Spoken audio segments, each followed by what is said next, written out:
Welcome to Channel 18 News. I'm Jim Rogers. Following a heart attack, Dr. I.L. Baucom IV is in stable condition in Baylor Scott and White Medical Center, Plano, also known as the Heart Hospital Baylor, Plano. That according to a member of the Hopkins County Hospital District. Dr. Baucom is a family practice physician at Christus Trinity Clinic in Silver Springs and is well known for his performances in the Northeast Texas Choral Society. Dr. Baucom suffered his heart attack Tuesday afternoon, according to the hospital district board member.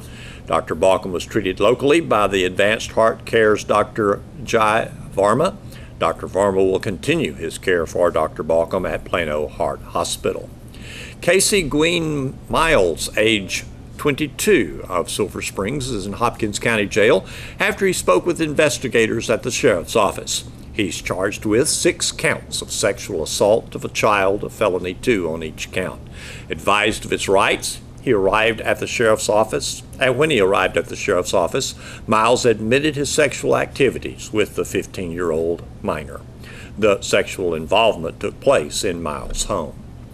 3 men were arrested following a traffic stop by Hopkins County deputies Tuesday night on the South Service Road at Farm to Market Road 2653.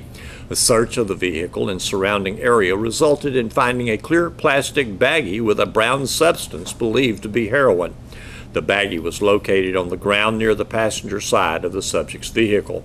No one admitted ownership of the narcotics, therefore all 3 were placed under arrest and charged with possession of a controlled substance, penalty group 1, more than 1 gram, but less than 4 grams. Arrested were Alan Gutierrez Sanchez, 19 of Brashear, No Gutierrez Sanchez, age 22 of Brashear, and Reed Ballard, age 25 of Como. Attendance was sparse at the Silver Springs City Council meeting Tuesday night at 7 p.m. in the council chambers. All council members and members of the city staff attended, but few members of the public were present as the council approved the first reading of ordinances that set the tax rate, the water, sewer, and sanitation fees for the city for the next budget year. The second reading of ordinances establishing a tax increment investment zone and the rezoning of property on Wildcat Way from single-family to heavy commercial were also approved.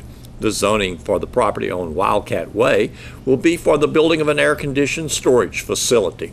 A second location for landmark storage, Wayne Cooper is the contractor. The city tax rate will remain at 44 cents per $100 valuation, but will increase 2.66% as final property values set by the Hopkins County Appraisal District were presented to the city. Citizen Jay Julian addressed the council regarding the property tax. He requested the council to consider lowering the tax rate in proportion to the increase in value. Councilman Clay Walker noted that tax revenue is not keeping up with what it costs to run the city as it is. The council approved the revenue increase with only Councilman Dan Fronneberger opposing. Fronneberger also voted his opposition to the increase in water rates. The rate will increase 2.25%, which means an approximate $117,000 increase in water revenue. However, all members of the council voted to approve the 3.5% sewer rate increase due to the required operational fund and loan balance for the wastewater treatment plant, and they also approved the recommended sanitation rate, an increase of 2.25%. According to City Manager Mark Maxwell, Locust Street is complete. Concrete street reconstruction has begun on Moore Street, and the reconstruction of Pampa Street has begun. Here's Don Julian with sports. First, I have a news story. Friday night, the Wildcats Marching Band will perform about half of this year's show for the fans at the renovated Prim Stadium. Band director Charles McCauley is really looking forward to Friday night. Let's see. We did 2 Friday night, and we had a great practice yesterday. We expect this week to be even better. There's a real buzz around campus, real buzz around the kids. They're excited about getting the new stadium, and I was able to go up in the press box yesterday, and it's really going to be something nice for everybody. Have they been on the field marching and kind of getting used to it? Or they haven't. Boy, probably like going to a contest someplace you've never been, right? Well, right. We thought about going yesterday and thought about going today. The drill team did go this morning, but we lose about 20-25 minutes of rehearsal time because by the time we get everything over there, you know, we don't travel light, and whether it's from either from here to our field or to our stadium or out of town, we have a lot of stuff, and so we just thought we're going to just stay here, and we'll get there and play time on Friday, and it'll be like going to a new stadium from another town, as if we put somebody else on our schedule that we haven't played. So it's fine. Kind of keeps them guessing, I guess, but I am very excited about it. I think it's going to be a completely different experience for them, both during the game and also at halftime. So we're going to learn the last part of the third song today. We learned half of it, and we will have 3/4 of the show learned by today. Wow! And but you know, September flies by. September and June are the fastest months of the year, I think. And February, I mean, well, those months seem to fly, but this month flies, and we have a contest at June 30th, so we got to keep going. Obviously, when you go to contests, you encounter a lot of artificial turf. All of them are. Yeah, you practice on the grass. Mm-hmm. You're going from grass to artificial turf at Prim. What are some of the challenges of the changing from one to the other? It's different. The big thing is percussion sound. Percussion on a grass field, sound will travel, but some of it's going to go down in that grass and down into the dirt, and it's lost. Mm-hmm. For a artificial field, it goes down, bing, and hits it, and bounces off. So there is a different sound, and particularly in percussion. Now, tuba is going to help our tubas. It'll help that sound. The way our stadium this year has the bracket behind the feet, behind the legs, is going to help, because we're now basically playing into a wall. Although it's a slanted wall, so acoustically it's perfect. Mm-hmm. So it's really going to be, I think you'll hear, and the kids will hear a different sound than whether it was just a regular stadium with the old just bleachers, you know, and see through, you know, and the regular field. But particularly in percussion, it makes a difference, because, in fact, we have to tell our percussion to play soft, and then play 5% softer, because if not, that sound will take over the sound of the band. And if it happens at a contest, that's bad, because you get judged on that. I know you're very thrilled about your new seating location, where you come from the end zone to the home side. Yes. Down on the end down Yes. there, and that's an exciting change for you. It's a big exciting change for us. We've been wanting that for years, and we just did not have the facility for that to happen. We felt like we were just kind of, you know, over in the no man's land, but we couldn't help that. I mean, that's the way it wasn't. We weren't put over there for timeout or anything. It's just that we didn't have the seating, and so now this is going to be great. If you go to an away game, the band seems like we're more involved in a home game. We aren't. We're doing the same things, but it's because we're right next to the crowd, and it generates things. And so that's what we're hoping. What we're hoping to do is, with the high school student section being right beside us. So you're going to have the band, drill team, high school student section, all right there together. And that we're hoping with the cheerleaders will be there and everybody will be there. We're hoping that's really not.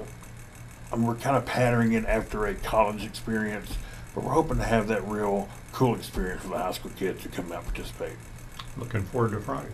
I'm looking forward to Friday, and I tell you that facility, thanks to Mr. Lamb and the school board for all of the students, for the football team, for the cheerleaders, for the drill team, for the band, all those kids get to call that facility home now. That's really a cool thing.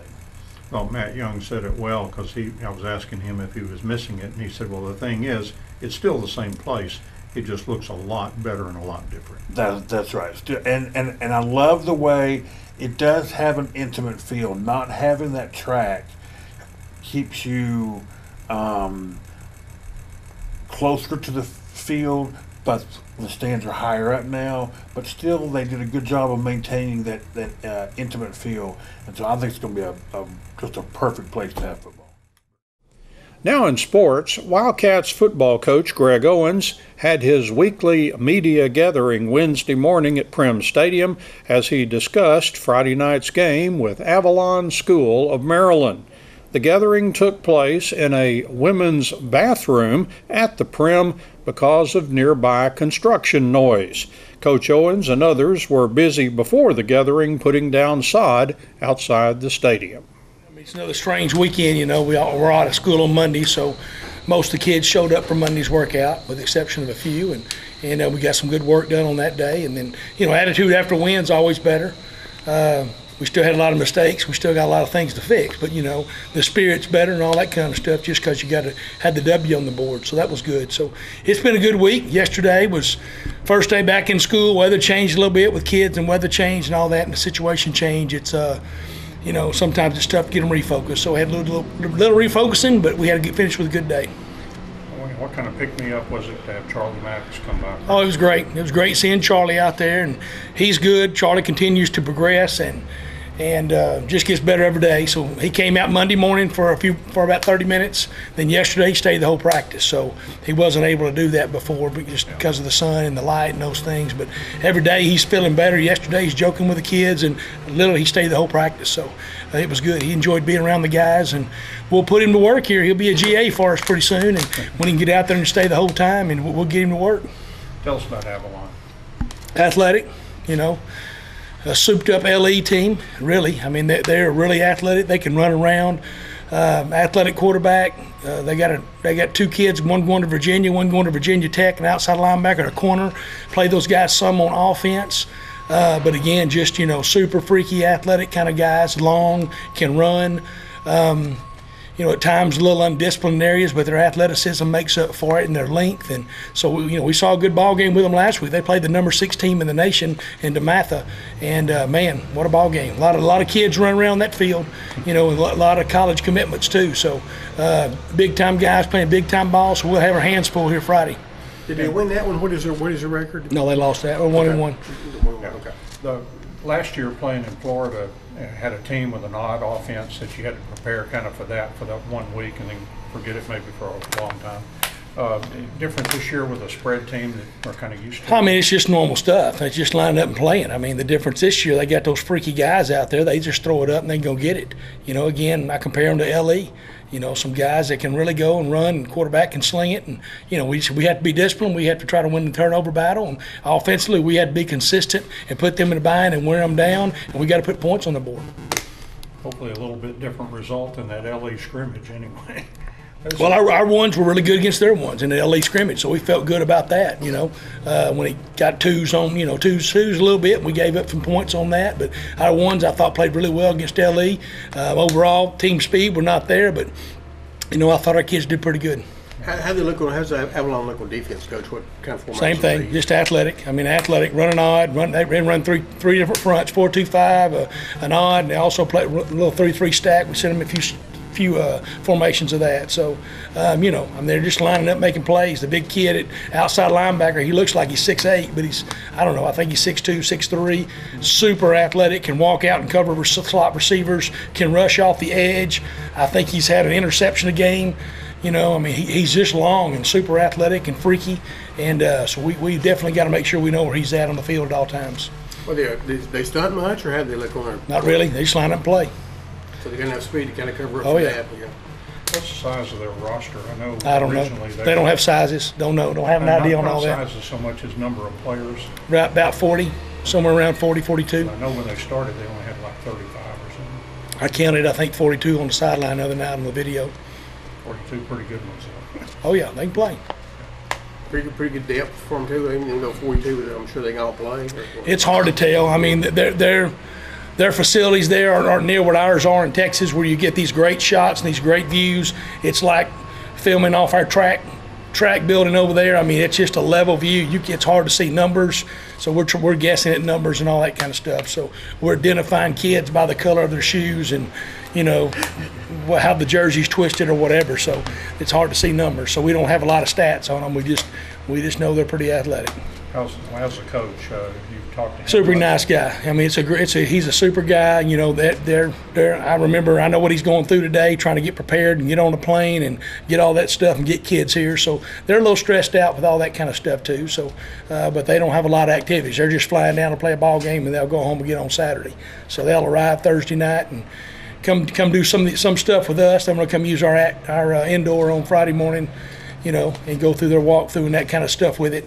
And so we'll let them use our facilities, and that'd be a great host to them. And they've got some other activities, I think, planned for the day on Friday. And most of the time it's just getting off their feet and just hanging out. And after the ball game, they leave on Saturday as quick as they can, get back home. I think their coach was a pretty highly recruited athlete. He's 6'7" or something, I understand. Big guy from what I've seen. And I think he went to Virginia and then ended up at Morgan State. So he was pretty... You've done more research than I have. You know, about all I know. He's a nice guy and really cordial to deal with on the phone. We've both been very helpful, I think, with each other. And when we decided to play them way back, we traded spring games and that stuff. And you know, he's just great there. I mean, on his staff, he's either got a brother on his staff. I think his father's the chaplain of the school. Just trying to do a little research about the school. Seems like a really neat place. K through 12, 180 boys. It's an all-boys school. Wow. Yeah, and it's just a neat deal. So, I mean, it seems like it's kind of a family affair there, and they're just helping kiddos, and seems to be located about midpoint, a little bit west of Washington, D.C. and Baltimore. And so I don't really know the mileage. I didn't punch all that in, but they're located in between those areas. So it looks like it's out in the country to me, but I really don't know if it is or not. But it's kind of unique, I think, to have that. But I know there's a lot of private schools up there, and you know, and then they play. I think the one they just played was DeMatha, you know, and another private school, good-looking kiddos. I mean, so I don't know the dynamics of all that private school stuff up north, but it's pretty unique. You know, it was one of the videos I saw. There were two. I guess they're priests standing on the sideline in white robes, and they score a touchdown. They're raising their hands, and I thought, man, pretty anointed right there. Maybe I don't know what's going on, but it was kind of just unique to kind of see that in those facilities. And a lot of the videos we've seen have been one-sided stadiums. Everybody's on the home side, nothing's on the visitor side, and just small settings because it's private schools. What about the dynamic of playing in the new Prim? It's football. You know, I mean, yeah, it's neat. We're going to have, I will encourage this, we're going to have some pregame ceremonies kind of going on. I think people want to be a part of that. We're going to enter the field really early. So we'll come back on the field about 7:05. So I would encourage everybody to be here by 7 o'clock in their seat, you know, because there's going to be some neat stuff that's going to take place, and we'll have all that stuff ready. And there's a ceremony, kind of a part of it, and within that ceremony is our national anthem. It'll just be a neat festival, neat time, neat activities, and a lot of fun. So get here early. And so 7 o'clock, I think the weather's going to be great, so they won't be baking. So come on out and just enjoy the time. Keys to the win, like always. Take care of the football, and you know, don't turn those guys loose. You know, we got to make plays on the ball, and we can't give them cheap, easy ones. Still, our Achilles heel on defense right now is giving up the big play. We play good on first and second, then all of a sudden we have a little letdown on third down. So I think the key for us defensively is stopping the big play. You know, I don't know that anybody can just consistently drive it down the field and grind us out. You know, we got enough guys that seem to make plays when we need to, but you know, the big deal right now is stop the big one. So offensively, be consistent, take care of the football, put points on the board when we have those opportunities. And, you know, last week was our first ball game. You know, we were a little sloppy in areas. Hopefully we're cleaning that up, and that just comes with time. Some of those kids, it's the first time being on the field on a Friday night, and, you know, they got big-eyed. And, you know, so some of that stuff, they just have to kind of settle down and make plays and understand you're okay. Just do your job and be consistent doing that. And so we're excited about the opportunity we're going to have and being our home crowd and opening up a new stadium. And, you know, we're laying grass right now, last-minute detail stuff. But we got to take care of business on the football field.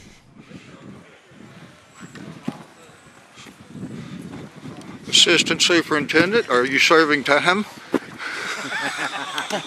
Willingly and joyfully. Tell me where we stand. Well, it's 2 days before, 2 work days before the Thursday night games that we have here at the Prim.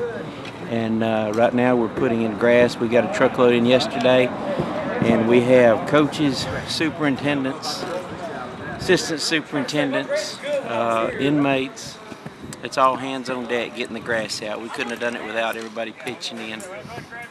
And then we've trimmed out all the outbuildings to gray with the lightstone covers. Got a little left to do there. Tallene Lamp and some of my crew are, I believe there's like 80 trash cans in this new facility. So they're putting those all in the correct positions, getting ready. Believe it or not, a Thursday night game is it's not like a Friday night game. We're actually able now to shut off some of the facility to where we don't have to clean it all again before the Friday night game. But we've got plenty of space to do that, so it's a pretty nice option to have. The Gerald Prim's entryway on the visitor side, we're doing the pavement bricks in the entryway, and we're hanging gates all on that other side. There's just a lot going on. When this crew gets done today with the grass, they'll start pulling chain link back across the areas that are painted that need the chain link. We've got rock coming in on the other side, and then we will be back on grass in the morning. Have another truckload coming in at 1 today. We'll just put that in the shade till in the morning. Despite a straight sets loss at Mansfield Lake Ridge Tuesday night, Lady Cats coach Justin Manus was pleased with how competitive his team was. A very, very athletic team. They have at least 4 that are going to play Division I ball, 3 of which are going to go play major Division I, TCU, Texas, and Nebraska. Just really, really hard to get up with them athletically at the net. Very, very strong attackers. But in a way, we held our own. We were able to do things that we do to score against them. And I know that one of the scores doesn't reflect it, but there was a battle, especially in set 3. We were actually up and had them down and probably should have closed out and gone into a set 4 with them. But their Nebraska commit got back to the service line, and she has one of the best serves I've seen in several years. It was very hard to return. But like I told the girls, as long as we're taking something from it and we're able to use it in district, because I feel confident we're not going to see anybody like that Lake Ridge team in district. So if we learn from it and we grew from it, that was what I wanted them to do.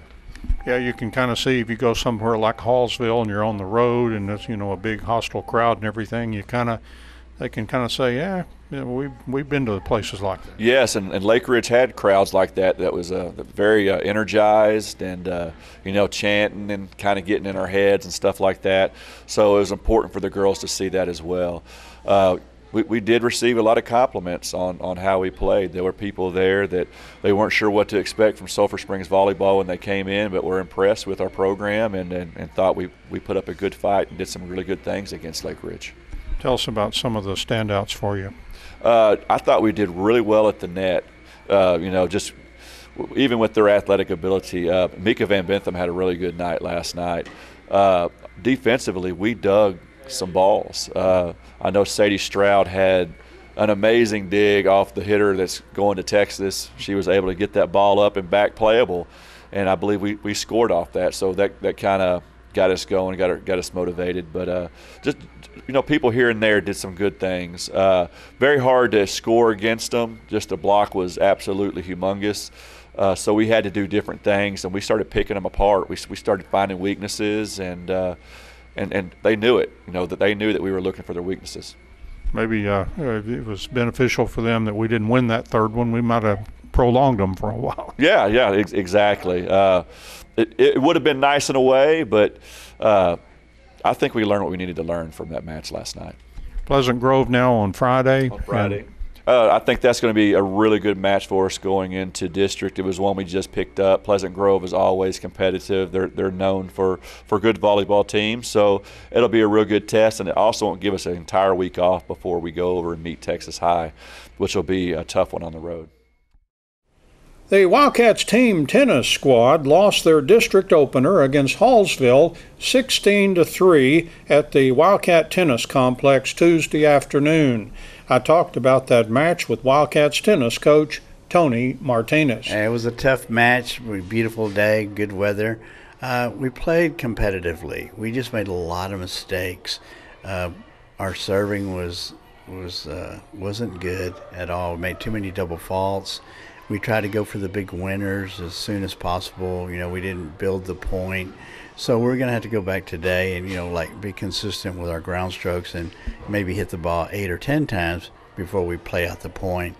And then serves, we will hit, a bunch of serves for the next 4 days. We have 4 days to prepare for Marshall next Tuesday.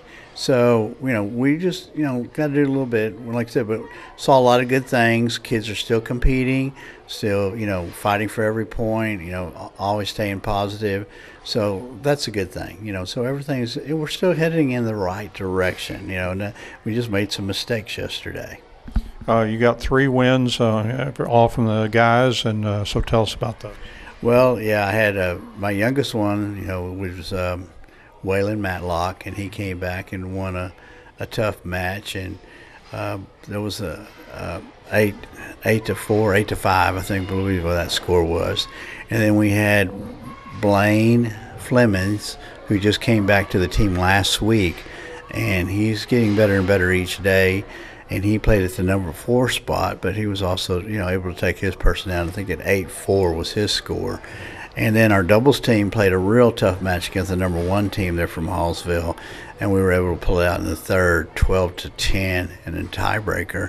And like I said, I was happy with the results. With the girls, they also played fairly tough too. I mean, it was tough competition for them, and they had to play a little bit more matches than the boys did yesterday. But they're getting better and better, each week as we, progress through the season. Your guys were Benitez and Kirkpatrick, who've played together for a couple of years. They have been playing for the past year and a half or so. They've really been, and they're, getting better. They know each other. They know how to talk to each other. They pick each other up on the court. So that's the main thing that you want to see in a doubles team, is that they're able to mesh and work together, even from the lows to the highs. Now, we expected Hallsville to be a pretty good team, so that makes, when you got a match like Marshall, that's 2 of you guys that are really going to be battling for some of those playoff spots. So it's a very, very important match coming up. Yes, this definitely is very important. These are like, I look at the 3 matches, but I'm trying not to look ahead. We have to treat each match, equally.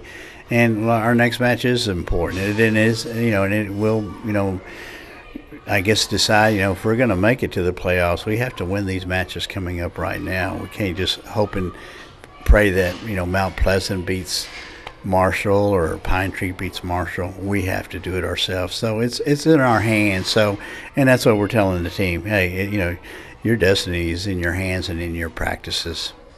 Marshall, are they strong with boys and girls, the way they're...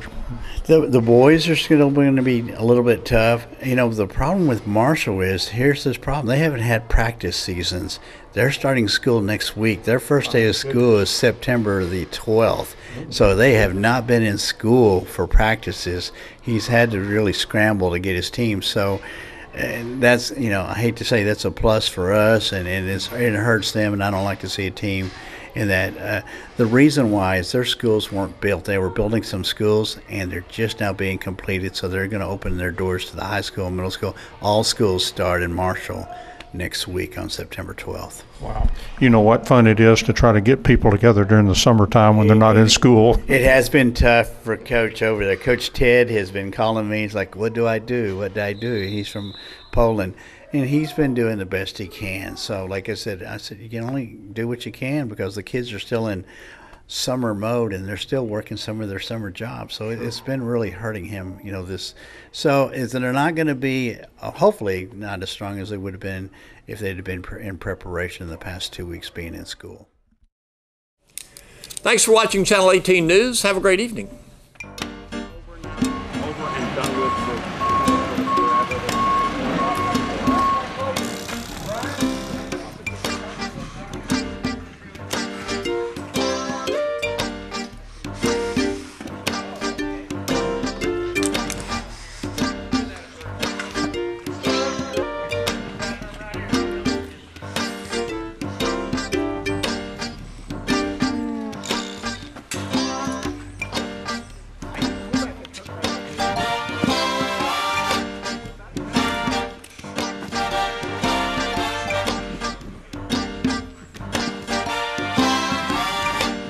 Assistant Superintendent, are you serving time? Willingly and joyfully.